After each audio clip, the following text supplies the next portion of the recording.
maalin ayaa waxaa suubanaha sallallahu alayhi wasallam u yimid nin asxaabtiisa kamid ah wuxuuna ku yiri yaa rasuulallah waxaan doonayaa inaan ku casuumo suubanaha wuxuu ku yiri waa yahay dhimalaan balse waxaan soo raacaynaa aniga iyo Aisha ninkii wuxuu yiri ma yaa rasuulallah adiga oo kaliya aan ku diyaariyo casuumadan mana rabo in qof kale ku soo raaco adiga oo kaliya imo suubanaha wuxuu ku yiri may aniga iyo Aisha ninkii markuu warkay sida uu ugu dhagan yahay suubanaha sallallahu alayhi wasallam inuu soo wato xaaskiisa jaceelkiisa Aisha wuxuu yiri ugu dambeystii waa yahay waxaan asraacay suubanaha iyo hooy Aisha sheekadan aadka u qiimaha badan waxaan ka faa'iideynaa sida ay u hanatay hooy Aisha oo u degtay qalbiga suubanaha fiiri booska weyn ee ka gaartay ila fiiri suubanaha sallallahu alayhi wasallam ma rabo inuu kaligiisa aado casuumadan wuxuu doonayaa inay hore isku raacaan jaceelkiisa waad ku mahadsan tahay daawashada videogan magacayga waa Yuusuf Sakiin ma doonaysaa inaad hanatid qalbiga ninkaaga ma doonaysaa inaad ka degtid boos aad u weyn qalbiga ninkaaga ma doonaysaa inaad ka dhigtid ninkaaga mid kaliya ku koobnaada ku ekaada adiga oo kaliya meel kale uusan aadin haddii ay jawaabtaadu haa tahay waxaan ku hayaa maanta fikrado aad muhiim u ah waa fikrado ay u baahan tahay gabar kasta oo doonaysa inay gurigeeda ka dhigto mid janno ah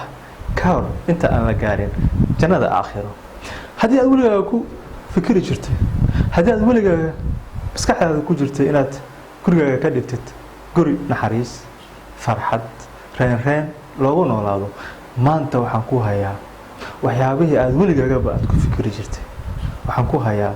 fikrado kuga caawinaya in gurigaaga aad ka dhigtid guri raaxo iyo farxad joogto ah loogu noolaado waliba taas oo kaliya ma ahan inaad hanatid qalbiga ninkaaga inaad ka degtid boos aad u weyn qalbigaasi sidaad ku hanan kartaa qalbiga ninkaaga fikradahan aan ku soo gudbinayo waa fikrado asalkooda aan ku qoray buugayga sidaad ku hanan kartaa dadka jaceelkooda in daqiiqad ka yar balse waa fikrado aad u badan waxaan jeclaystay inaan kaaga soo qaato inta ugu muhiimsan inta lagama maarmaanka ah oo laazim ay tahay guri kasta oo doonaya inuu gurigaasi noqdo guri farxad loogu noolaado in fikradahani laga helo ay laazim tahay in lagu dabaqo fikradahan waxaan kaga soo qaatay 20 fikradood oo haddii aad noloshaada ku dabaqdid oo aad u isticmaashid ninkaaga amaanahaaga jaceelkaaga aad ka dhigaysid gurigaasi gurigii aad weligaagaba ku riyoon jirtay haddaba su'aashu waxay tahay maxay yihiin fikradahaas cajiibka ah noo sheeg soo ma aha fikradda koowaad baro luuqadda jaceelka ninkaaga qof kasta wuxuu leeyahay luuqad uu ku hadlo oo jaceyl ah haddaba adiga ninkaaga mamanahaaga luuqadiisu maxay tahay ma luuqad hadiyad haddii u keentid مثلا ma arkaysa inuu aad ugu farxo aad u jecelaysto aad uu kugu amaano marka haddii u keentid haddaba ogow midaasi waa luuqadiisa jaceelka mise wuxuu jecel yahay inaad amaantid inaad dhiirigelisid maxay tahay luuqadda jaceelka uu ku hadlo ninkaaga baro aad ay muhiim u tahay midaan haddii aad midaa ogaatid waxaad ogaatay miftaaxa furaha qalbigiisa midda labaad isqurxi dharka kushiinka iyo jikada waa dhar gooni ah kuwaas waxa loogu talagalay in waxa loo kariyo kuwaas looma baahna inaad guriga ku sii joogtid inaad qolka jiifka ayaga la gashid looma baahna haddaba isqurxi waxaan ka wadaa inaad mar walba ahaatid qof qurxoon inaad ku labasatid dharkaaga ugu fiican inaad marsatid barfuunkaaga ugu fiican ee ugu jecel yahay ninkaaga nasib daro lamaanaha marka hore inta aysan isguursan ka hor markay is jecel yihiin way isqurxiyaan qof kasta wuxuu ku dadaalaa manzarkiisa iyo shakligiisa kore Soomaa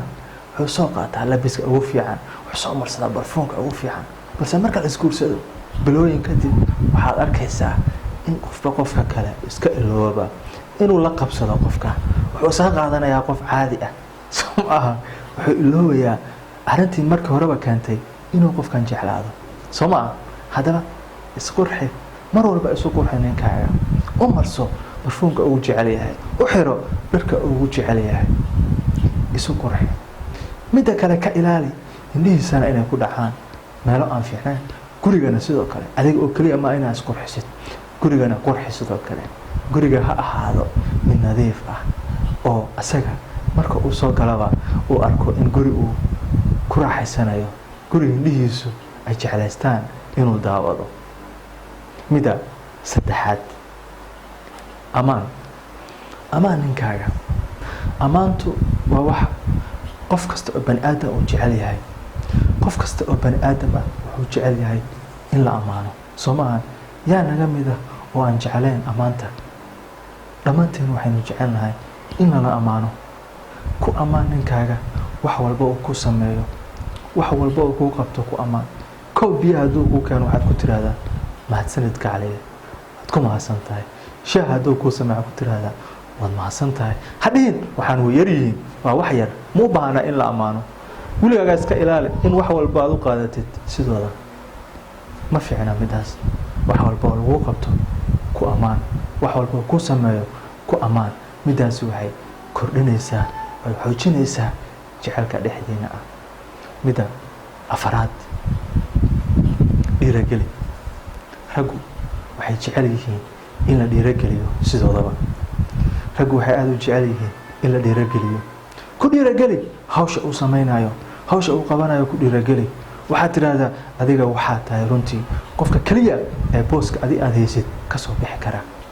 nin kale hadduu ahaan lahaa kama soo bixi lahayn bas adiga waxaad u leedahay arrintaasi mawhibad iyo karti uu Ilaahay kugu dhaliyay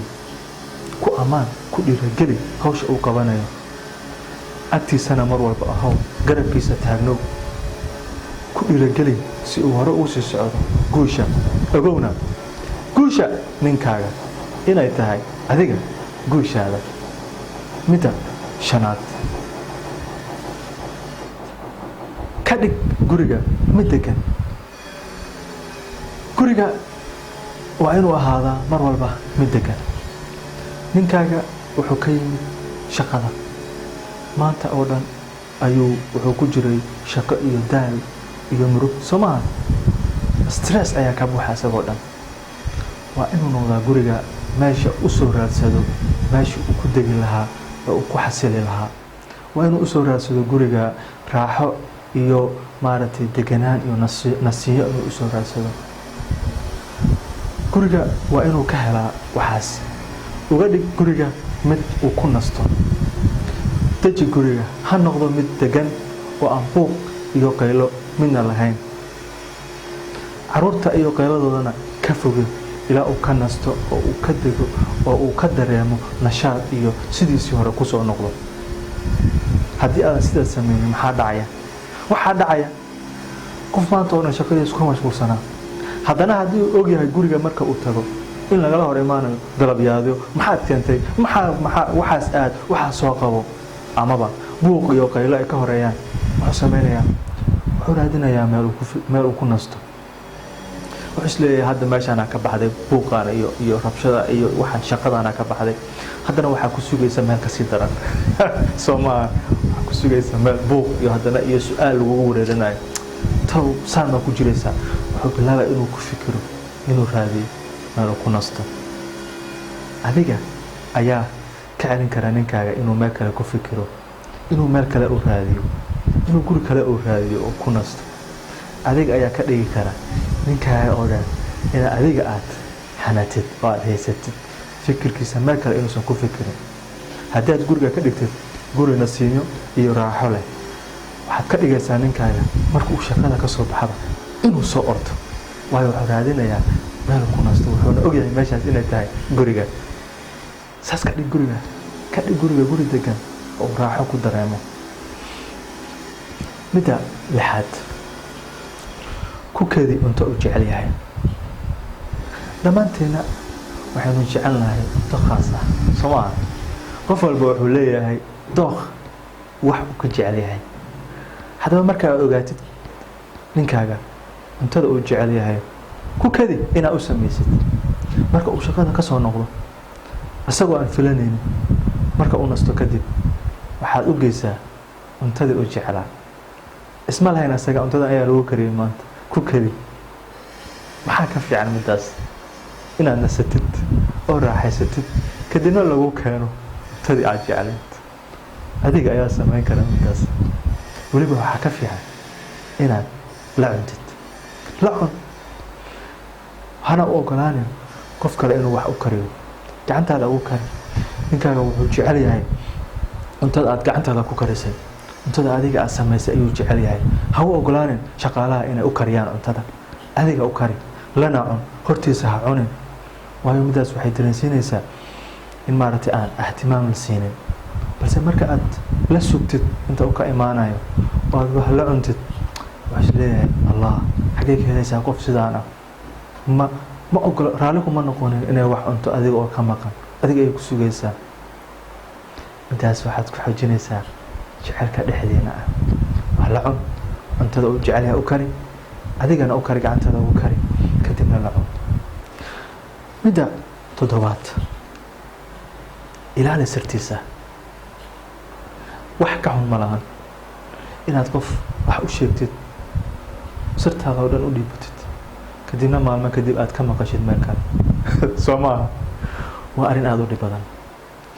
noqo sirta ninkaaga. wax walba uu ku sheego ninkaaga ha noqdo wax qof bani aadam ah yuusan kaa maqlin. adiga un ha kuu koobnaato sirtaas. qofku rabo ha noqdo, waalidiintaada ha noqdeen, isaga waalidiintiisa ha noqdeen, waxay rabaa ha noqdeen. qofna ha u sheegin sir uu kuu sheegtay ama arrin uu kuu sheegtay ninkaaga. noqo ceelkii sirtiisa, godkii sirtiisa. midaas waxay dareensiinaysaa inuu wax walba kuu sheegto, inuu wax walba qalbigiisa ku jiro uu kuu sheegto.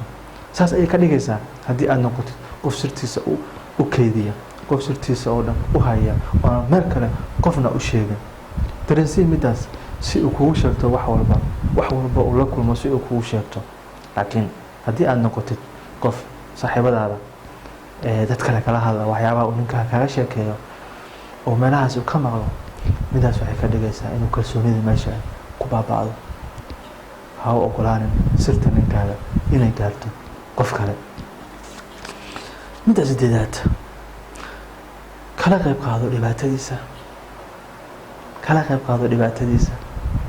iyo farxadiisaba. noloshu ma ahan mar walba mid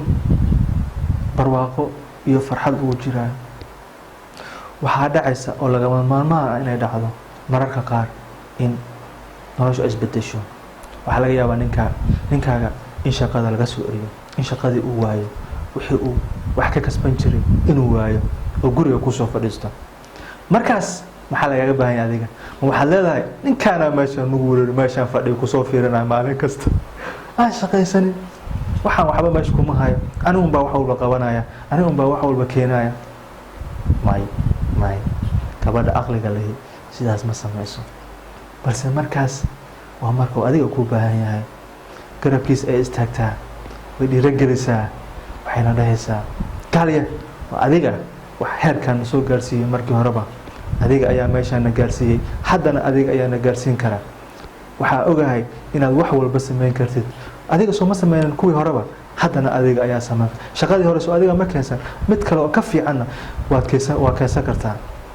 ka kac fadhiga gaaliya, raadso shaqo fiican, waad awoodaa adiga. ilaahay wuxuu ku siiyey kartooyin, mawhibooyin aad ku keensan kartid wax walba aad jeceshahay. way dhiirogelisaa, way garab istaagtaa. haddii wax u baahan yahay way ku caawisaa. wax walba ay ahaadaan maadi mise iyo dareen wuxuu noqdaba, dareenkeeda iyo maadi wax walba ay ahaato way ku caawinaysaa. garabkiis ay istaagaysaa, way kicinaysaa. ma fadhiisinayso, kuma celinayso fadhiga. intay niyada ka jabayso ma dhahayso ninkan waxba aan kasban, waxba saasa meeshaan uu ku soo fadhiyo. midaas haddaad saa samaysid, ninka ninkaaga wuxuu noqonayaa wuu mural jabayaa meesha unbuu ku fadhinaya weligiis sodmaa dhiirageli garabkiisa istaag waxaad dhahdaa adiga waad awoodaa wax walba waayo waxaad tahay qof wax walba ilaahay siiyey oo wax badanna ku fiican samayntooda dhiirageli marka arrimahaas oo kale ay dhacaan waa markuu adiga uu kuu baahan yahay adiga ha kaa helo waheshi iyo meel uu ku soo hoydo oo uu maaragtay hadalladaada u noqda dhiiragelin iyo horsocod midda sagaalaad ku caaw cibaadada alle subxaanahu watacaala lamaanaha isjecel waxay isku caawiyaan cibaadada alle subxaanahu watacaala waxay isku caawiyaan salaada soonka zakada wax walba oo wanaaga wax walba oo khayr ayay isku caawiyaan sadaqada inuu la baxo sidoo kale ku caawi ninkaaga inuu kasbado xoolo xalaal ah inuu guriga keeno xoolo xalaal ah oo wanaagsan in wax alla raali ka yahay u sameeyo ku caawi cibaadada rabbi si uu alle idin caawiyo midda tobnaad dareensi inaad la joogtid oo aad ka fikiraysid ninkaaga shaqada ayuu ku maqan yahay shaqada ayuu joogaa hawl ayuu ku jiraa shaqada ayuu ku dhex jiraa soo maaha waxaa lagaga baahan yahay inaad teleefon u dirtid mar walba oo la hadashid waad ku tiraahdaad gacdiya waxaan kuu soo wacayaa oo keliya si aan qalbigayga u dejiyo aad ayaan kugu xisay waxaa ma dareemayaa inaad iga maqan tahay dhowr maalmood midna ogow inaan kaa fikiraayo waan kula joogo waad iga maqan tahay haa laakiin waan kula joogaa qalbigayga ayaa kula jooga waan ku dhararsanahay gacay soo dhaqso igu soo laabo waan ku sugi la'ayahay waan ku jeclahay intaas ku dheh teleefon kula hadal ku dhiirageli midaas waxay ka dhigaysaa nashaadkiisa ay kor u qaadaysaa hawshana waa u gudanayaa si aan caadi ahayn midda 11aad karaamee oo xiriiri qaraabadiisa ehelkiisa walaalihiisa waa inaad karaamaysaa oo aad xiriirisaa oo aad wanaajisaa waayo asaga ayay la dhasheen soo maaha asaga ayay dhaleen asagay la dhasheen asagay wax u yihiin waa jecelkaaga dadka qaraabadiisa ah karaamee oo xiriiri xitaa haddii ay yihiin kuwo adiga aada u aragtid inaysan istaahilin markaas inaad xiriirisid ku karaamee alle dartii iyo jecelka aad ninkaaga u qabtid u karaamee sidaas ka warhee mar walba xiriiri asaga dartiisa u samee asaga dartiisa u xiriiri midda 12aad ugu yar magaca ugu jecel yahay qof kasta bani aadamka qof kasta wuu jecel yahay magaciisa ma jiro waxa uu ka jecel yahay bani aadamku in magaciisa loogu yeero inuu maqlo qofka magaciisa ma jiro waxa uu ka jecel yahay ugu yar magaciisa mar walba suubanaha wuxuu samayn jiray xasaskiisa markuu u wacayo wuxuu ku waci jiray magaca ugu jecel yahay weliba magaca uu yareyn jiray uu qurxin jiray markuu u wacayo Caaisha oo kale wuxuu dhihi jiray yaa Xumayraa haddii Caa'ish uu yareyn jiray haddana ninkaaga ugu magaca ugu jecel yahay isleedahay magacan ayuu aad u jecel yahay ugu yar magacaas u quruxsii yaad kale u qurxinaysa waa ninkaaga haddii aad asaga u sameyn u jecel u qurxin una sheeg mar walba inaad jeceshahay ogeysii midaas mar walba hadhihin waan ka daalay jecelka ma dhammaado jecelka mar walba sheeg afkaaga ku sheeg waan ku jecelahay mar walba afkaaga ayaan laga weynin midda 13aad subaxii soo kac asaga hortiisa soo kac asaga hortiisa si aad ugu diyaarisid quraacda iyo dharkiisa ha noqonin mid asaga la soo kacda mise ka badaran inuu asaga hortaada soo kaco ninkaaga shaqo ayuu aadayaa beritu waa ogtahay waa inaad soo kacdid saacado ka hor intaan la gaarin xilligii uu soo kacay si aad ugu diyaarisid quraacdiisa miiska u saartid dharkiisa u habaysid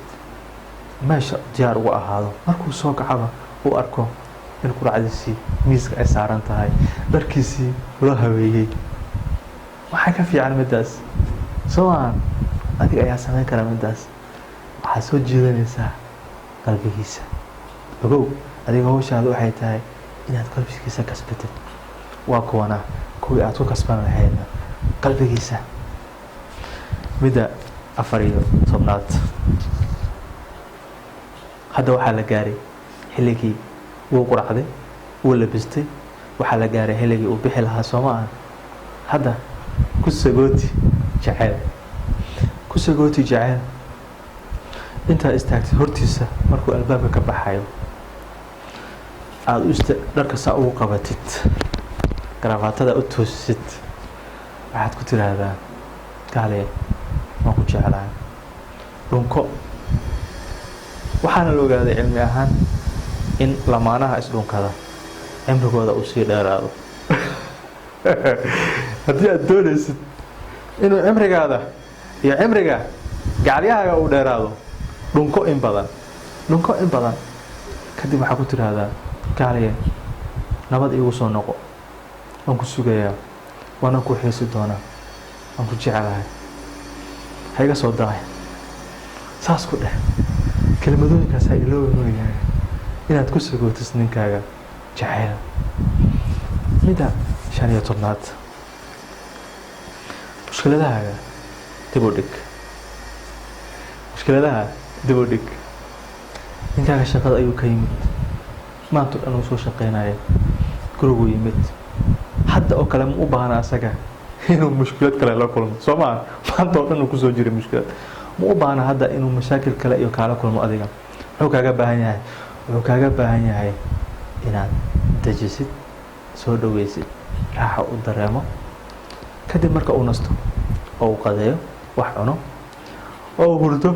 soo kaco isagoo fresh ah sidiisii hore ku soo noqdo oo uu bilaabo inuu kuu sheekeeyo kadib waad u sheegi kartaa haddii aad leedahay wax arrimo aad u baahan tahay in lagula xalliyo waxay ahaadeen wax carruurta ku saabsan ama ha noqdeen wax adiga kuu saabsan ama guriga ku saabsan markaas si tartiib ah oo naxariis ku jirta oo qaab qurxoon ah ugu sheeg mushkiladaha markaas laakiin ha kala hor imaanin markuu albaabka ka soo galaba asagoo boorsidiisa weli wata weligaaga iska ilaali midaas mushkiladahaaga mar walba dib u dhig midda 16 la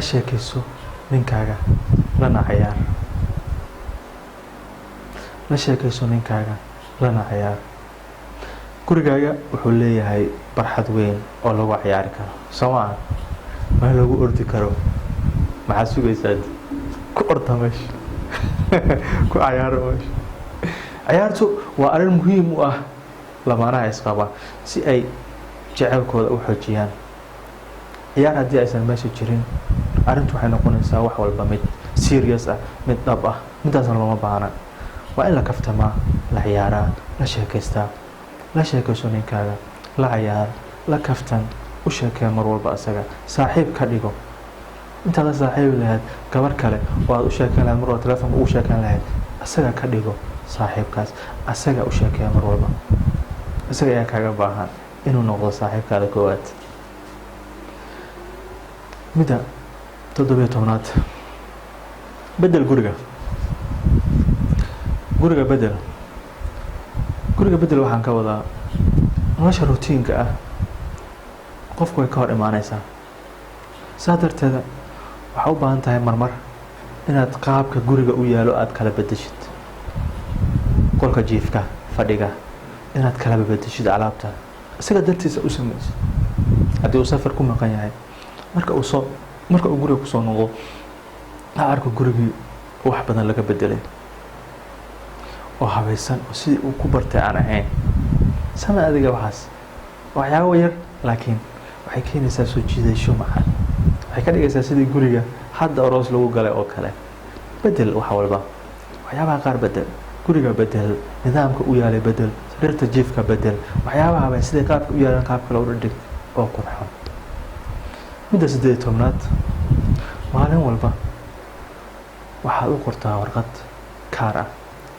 kaarka waxaa u qortaa waan ku jecelahay la-aantaada ma noolaan karo. kadibna waxaad u gelisaa barkinta hoosteeda si uu u arko marka uu seexanayo, marka uu shaqada ku yimaado habeenkii marka uu seexanayo, si uu u arko kaarkaas oo uu akhristo. ama waxaa u saartaa miiska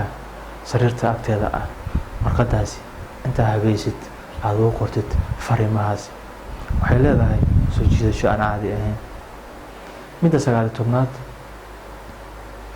la safo ninkaaga. ninkaaga la safo waxaan ka wadaa caruur ayaa leedihiin. caruurta waxa badan ay isaga baahan karaan oo laga yaabo markaas in ninkaaga uusan awoodin inuu sameeyo. adiga markaas lagama baahna inaad caruurta la safatid, inaad caruurta ku dhahdid aabihiina waa u jeedin, ma doonayo inuu wax idin sameeyo, ma rabo, aniga waan jeclay laakiin ma ogolo asaga inuu idin wado, inuu idin kaxeeyo, idin soo wareejiyo, inuu idin sameeyo waxa u baahan tihiin, inuu idin keeno waxa aad jeceshiin. may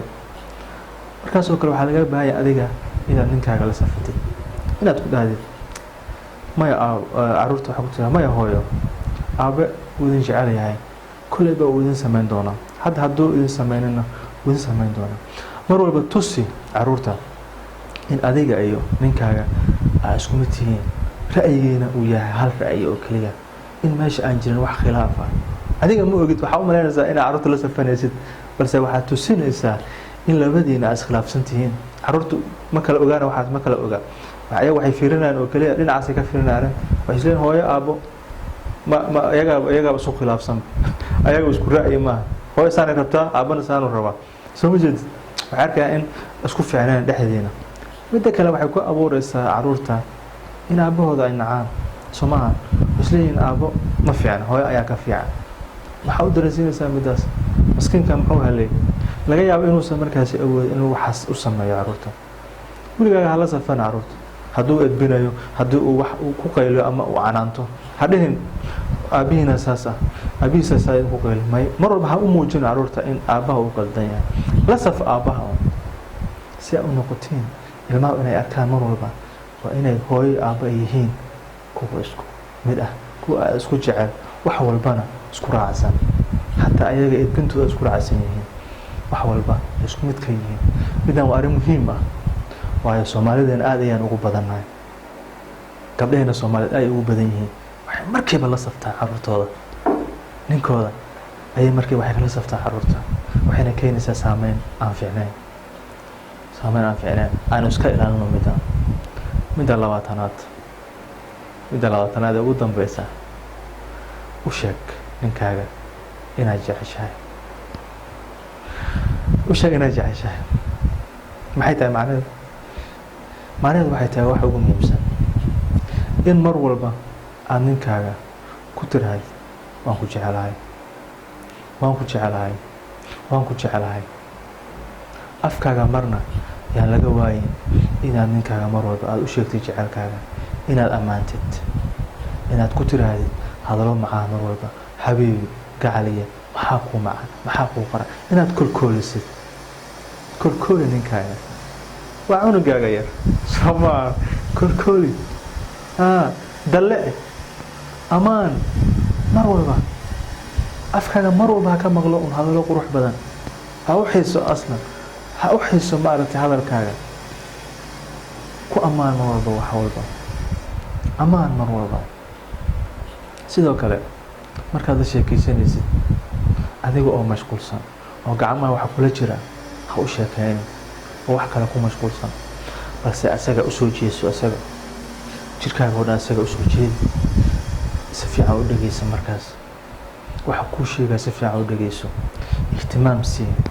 hadalka uu kuu sheegayo, ihtimaam sii oo wax walba uu kuu sheegayo si fiican u dhageyso. ha dhageysan adiga oo wax kale gacanta ilmaha ku qaylinaya, mise ilmaha wax kula mashquulsan.